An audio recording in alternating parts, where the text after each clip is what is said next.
এই একদম শুকনা খটখটা, এই আবার বৃষ্টি নামতেছে, আবার শুরু হচ্ছে বৃষ্টি। ওই যে দূরে দেখা যাচ্ছে, ওখানে আবার রোদ আছে, অনেক সুন্দর রোদ।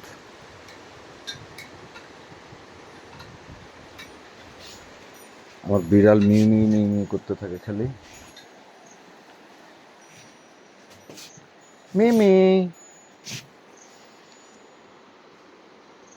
একটু দু এক ছিটা বৃষ্টি হইলো, এই যে আবার বৃষ্টি আস্তে আস্তে দূরে সরে যাচ্ছে।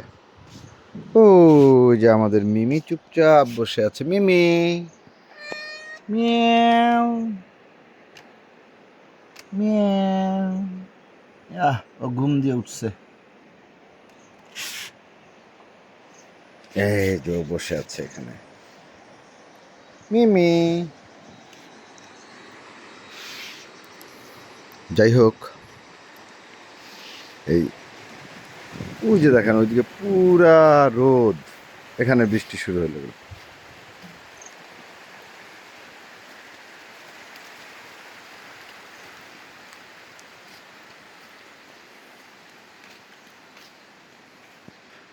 ওই যে ওদিকে রোদ,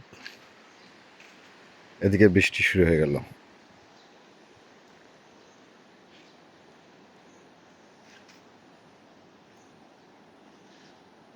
ঝুম বৃষ্টি নামবে এখন।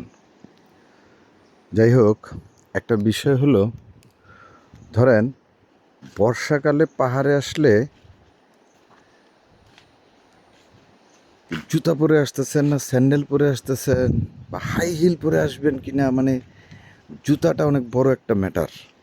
ধরেন এই যে 2 দিন বৃষ্টি ছিল না, রাস্তা হাঁটার মতো হাঁটা যাবে, কিন্তু কোথাও এরকম কাদা হতেই পারে, এটা খুবই স্বাভাবিক।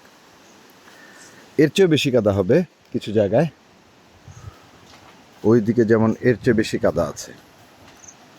তো আলটিমেটলি আপনি যখন আসতেছেন তখন আপনাকে মাথায় রাখতেই হবে, আপনি যেহেতু মেঘ দেখার জন্যই বর্ষাকালে ম্যাক্সিমাম মানুষ আসে, যে পাহাড়ের চূড়া থেকে যে এই রাস্তাটা দেখেন অনেকখানি কাদা, কিন্তু হাঁটা যায়। এখন সব জায়গাতে একই রকম হবে না, তো এই জিনিসটা মাথায় রাখতে হবে। অনেকে এমনভাবে জুতা টুতা এইভাবে নিয়ে আসে যে কাদার মধ্যে একটা বিশ্রী অবস্থায় পড়ে যায়, কিন্তু আসলে যেই জায়গায় আপনি থাকতেছেন, হয়তো কোনো পাড়ায় ঢুকবেন অথবা একটা রিসোর্টে থাকবেন, রাস্তা সব জায়গায় যে একদম পাকা রাস্তার সাথেই হবে তা তো আর না। এটা আপনার মাথায় রাখতে হবে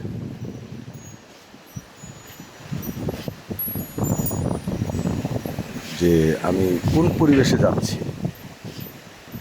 সুন্দর ওই জায়গাটা এখন বৃষ্টি নামবে, ঝুম বৃষ্টি, আর এখানে তো মোটামুটি ঝড়ের মতো প্রচণ্ড বাতাস হচ্ছে।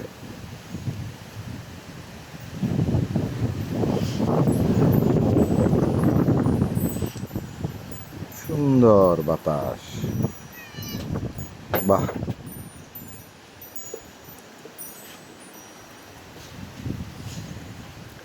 এই ঘুরতে আসলে একটা জিনিস একটু, মানে বর্ষাকালের জন্যই বলছি যে আপনাকে একটু মাথায় রাখতে হবে যে আসলে মেঘ দেখতে যেহেতু আসবেন, তো এই কাদাটুকু মেনে নিতে হবে। কাদার বিষয়টা বারবার চলে আসে, কারণ অনেকেই দেখি ঘুরতে আসতেছে, সে মানে লাগেজ নিয়ে, মানে ট্রলি ব্যাগ যেগুলো, ওইটা নিয়ে পাহাড়ে ঘুরতে আসছে। রাস্তায় কাদা, তার মনে হচ্ছে এই রাস্তায় এত কাদা কেন হবে? আরে ভাই, তাহলে পাহাড়ে যে নিরিবিলি পরিবেশটা আপনি থাকতে আসছেন, ওইটা তো রাস্তা থাকবে পাকা একদম, সব কিছু এরকম থাকবে, ওই রকম হবে না পরিবেশটা। আর মেঘ দেখতে আসলে আপনাকে তো এই বর্ষাকালে এর মধ্যেই আসতে হবে না, বর্ষায় আসলে এটা তো মেনে নিতেই হবে। আপনি আসতেছেন কী জন্য? নর্মালি আমরা একটা মানে স্কেপ, মানে শহর থেকে যে একটু চাকরি বাকরি বা স্টুডেন্টরা পড়াশোনা করে, যাই হোক না কেন, সব কিছু মিলিয়ে যে শহর থেকে একটু পালানো, যে আমি 2 দিন একটু নিরিবিলি একটা সময় কাটিয়ে আসি। এই কারণে তো আসাটা। সেই জায়গায় আসার আগে যদি প্রস্তুতিটা আপনার ঠিক না থাকে, আসার পরে আপনি কিছু বিব্রতকর সিচুয়েশানে পড়তে পারেন। সেইটা তো পাহাড়ের দোষ না, সেটা ওই জায়গাটার দোষ না, আপনার প্রস্তুতির দোষ আছে। আপনি হয়তো কিছু আগে থেকে খেয়াল না করে চলে আসছেন, আগে থেকে খোঁজখবর না নিয়ে চলে আসছেন, বা আপনার বোঝাটা ভুল ছিল, ওটা মাথায় রাখতে হবে। একটু খোঁজখবর নিয়ে কীভাবে আসতে, কারণ অনেকেই ম্যাক্সিমাম সময় প্রথমবার আসছে, সে এত কিছু জানে না, বোঝে না, এসে পরে যে আরে এইখানে রাস্তাটা এত কাদা কেন। এই রাস্তায় অনেক সময় যোগ থাকতে পারে, যদি আপনি ঝিরি দিয়ে কোনো ঝর্ণা দেখতে যান বা ট্রেকিং করেন তো সেখানে যোগ থাকতেই পারে, এটা খুব স্বাভাবিক বিষয়। আপনি যদি একদমই এটা পছন্দ না করেন বা যোগ আপনি ভীষণ ভয় পান, হয়তো ওই রুটটা আপনি ট্র্যাক করবেন না।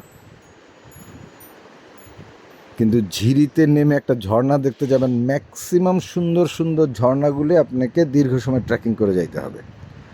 অল্প কিছু ঝর্ণা হয়তো পাবেন, অত বড় না, ছোটোখাটো কিছু ঝর্ণা হয়তো পাবেন যে মেন রাস্তা থেকে হয়তো 1-1.5 ঘন্টা বা আধা ঘন্টা ট্র্যাক করেই পাওয়া যায়। কিন্তু আমাদের ধরেন বিখ্যাত বিখ্যাত যে ঝর্ণাগুলো বাংলাদেশের সবচেয়ে সুন্দর যে ঝর্ণাগুলো, থানচি বলেন, রুমা বলেন, এগুলোতে যেতে হলে তো আসলে আপনাকে কখনো কখনো একদিন সারাদিন ট্রেকিং করতে হচ্ছে, গিয়ে আবার ওখানে থাকতে হচ্ছে, তারপর আবার আরেকটা ঝর্ণা দেখতে আবার হয়তো 3-4 ঘন্টা ট্রেকিং।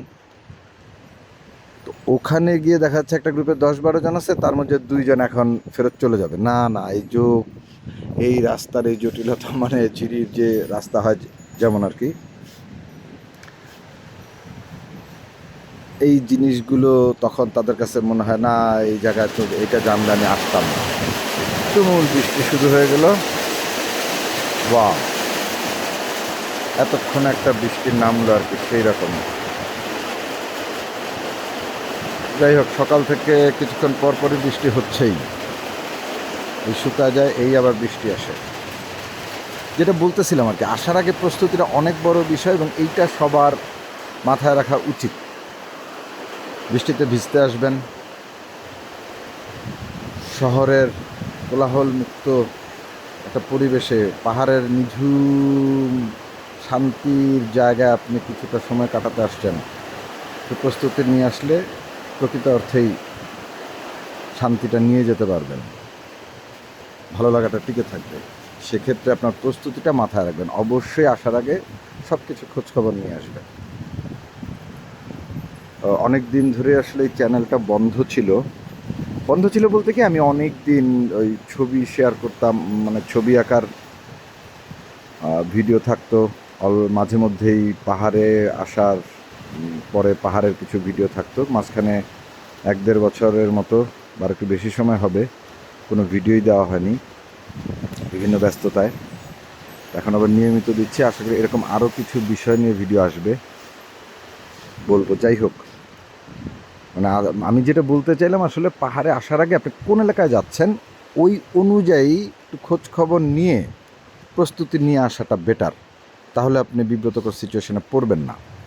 বা আপনি ঘুরতে আসছেন যে একটা মন মানসিকতা নিয়ে, ফ্রেশনেসের উদ্দেশ্যে, ওইটা হয়তো আপনার আসার পরে রাস্তাঘাট বা সিচুয়েশনের কারণে আপনার মনে হতে পারে একটু মনটা কেমন হয়ে গেল, মানসিকতার উপর একটা প্রভাব পড়ে, যেটা আগে থেকে প্রস্তুতি নেওয়ার সময় বিষয়গুলো মাথায় রাখতে হবে।